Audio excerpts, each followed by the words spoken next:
conscientização está bem clara da população, né? O pessoal já está consciente do que está acontecendo. E eu acredito que mudanças significativas dentro do Congresso pode ser que ainda demorem, por causa das manipulações e manobras que ainda existem dentro da cúpula do governo e de aliados. Tipo, agora a reforma ministerial, achamos que ia ter uma reforma realmente significativa, houve só a distribuição do país. É como se, não, vou dividir esse pedaço para você, esse pedaço é para você, mas fiquem do meu lado. Eu acho que é vergonhoso a gente ter que aceitar esse tipo de coisa e a nossa representante fazer esse tipo de coisa. Sabe? Eu acho que ela tem o poder suficiente para consertar tudo, mas não faz, porque tem medo de cair. Se ela tem medo de cair e acha que só as pessoas, os aliados que podem segurar ela lá, ela deixa de confiar na população que colocou ela lá. Acaba traindo o nosso voto. Eu queria ressaltar também a competência que o povo tem em sua participabilidade. Que as pessoas, para cobrar, eles têm que ser participativos. Em uma dessas viagens, como todos sabem que eu viajo com meus alunos do Brasil todo, que a gente faz concurso do Brasil todo, eu fui indagado por um cidadão em uma praia chamada Genipabu, em um quiosque da praia, uma pessoa simples, e ele me perguntou, mas como é que a gente vai participar se são eles que fazem a lei? Quando ele falou eles que fazem a lei, eu entendi imediatamente que isso era uma alusão ao legislativo, porque cabe ao legislativo editar leis. Ele disse, eles editam da forma que quer, e a gente pergunta a ele quantas vezes você participou. A gente percebe que quando o povo participa, ela está lá, bem claro, iniciativa popular. Então existe a possibilidade jurídica perpetrada na Constituição Federal, dando a possibilidade de participação. Então, não adianta só a inconformidade. É necessário também, evidentemente, respeitando todos os instrumentos jurídicos, sem discussões de politicagem, que é o que atrapalha, eu entendo, o segmento, mas uma discussão séria de como está funcionando o nosso legislativo. Se esse é o Brasil que eu quero para minha filha, se esse é o Brasil que eu quero amanhã. Eu fico triste. Eu perguntei à minha filha, o que você quer ser? Ela é uma criança de 8 anos. Ela olhou para mim e disse, papai, eu tenho muita vontade de ser professora. Mas tantas vezes eu vi o Senhor se queixar da situação a que se encontram os professores, massacrados, com uma política desonesta. Então, mas também percebo que muitas vezes a minha categoria não participou. Fundamentam uma greve no desejo, muitas vezes, não são todos, mas existe um grupo de ficar em casa, encarar a greve como um pequeno período de férias. Então a gente tem que procurar fazer uso do direito que nós temos garantido na Constituição Federal, que é o direito de participar. O legislativo ele vai editar leis porque a gente participou indireta ou diretamente. Participou diretamente através do voto direto secreto. Lembre-se, o plebiscito é um instrumento usado antes da criação da lei. O referendo posterior à criação da lei. Então, até mesmo após a lei em vigor, existe uma possibilidade de referendo quando a não adaptação do povo existir. Quando não agradar a todos, se a gente observar quantas leis foram criadas, quantas leis e não diminuiu a criminalidade. Nossos estabelecimentos de ressocialização estão abarrotados. Então a gente tem que ter muito cuidado com a política social que vem sendo feita, com a nossa responsabilidade quanto cidadão. Será que eu estou sendo cidadão? Será que eu estou vigilante os direitos, os emolumentos que a Constituição Federal me tem dado? É muito plausível que seja feita uma reflexão nesse sentido, no pensamento da nossa responsabilidade objetiva, quanto cidadão, quanto pais, que vamos ter nossos filhos no Brasil do amanhã.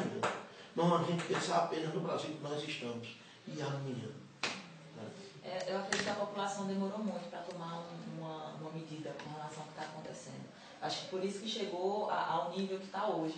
Acho que desde o começo, eu vou no hospital, eu não está me agradando aquele atendimento, eu já ter reclamado, sabe? Mobilizar uma situação para o que eu não esteja gostando. Eu acho que se isso fosse feito desde o começo, porque como o professor Jânio tinha falado, é questão histórica, questão cultural. A gente se utiliza desse tipo de fundamento para justificar. Ah, mas isso já acontecia. Ah, mas não, gente, isso não é normal.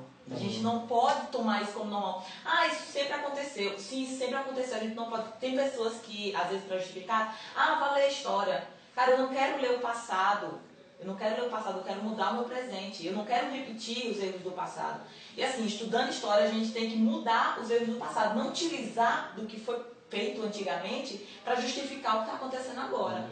Então a história está lá para a gente não repetir os mesmos erros. E, ao contrário disso, estão se utilizando do termo vai estudar a história para justificar o que está acontecendo. Não pode. Na realidade, eu vou pegar uma deixa aí para usar uma frase que eu ouvi dizendo o seguinte: você não pode mudar o começo, mas você pode fazer um novo final, né? Exatamente. Eu acho ainda que o brasileiro ele é apolítico, né? Quando o brasileiro ele elege um palhaço,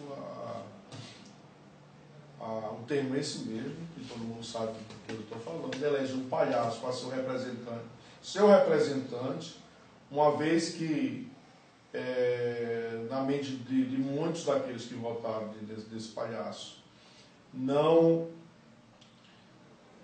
existia outra pessoa que ele teria como honesto, né? Então isso não é preferível que eu coloque um palhaço lá para representar o povo. Então eu acho que assim, o brasileiro ele ainda está no processo de aprendizagem da política, né? Na realidade é o seguinte, professor, você quer votar num palhaço e quer cobrar a seriedade. A seriedade, é isso que eu quis dizer, é verdade. Uma coisa, né? E ainda nesse ponto que ele falou, Não desmerecendo os palhaços. Ainda toca nesse ponto que ele citou, eu acredito que tenha sido, falam, né, pode até ter sido que não, mas eu acredito que tenha sido um voto de protesto. E eu vou lhe dizer que... Mas que adianta o voto de protesto, velho? Então, acho que pode ter sido justamente o que Protestar aconteceu de que forma? aqui. Quer dizer, esse protesto vai causar uma consequência. Isso, mas... É igual o feito bumerangue, eu lanço, mas ele vai voltar e vai me atingir, vai me machucar, entendeu? Mas se a gente for comparar a conduta do palhaço no Congresso, está muito melhor do que vários políticos Com certeza, mas olha, carreira. a política não pode brincar de política. Exatamente. Não pode brincar, porque Ou todos nós... O voto de comoção, o que aconteceu com a gente. Eu acho que está faltando o povo aprender a votar. Acho que a educação, levar para as escolas a política, sabe? Não a politicagem, que existe muito, tentar cortar essa politicagem.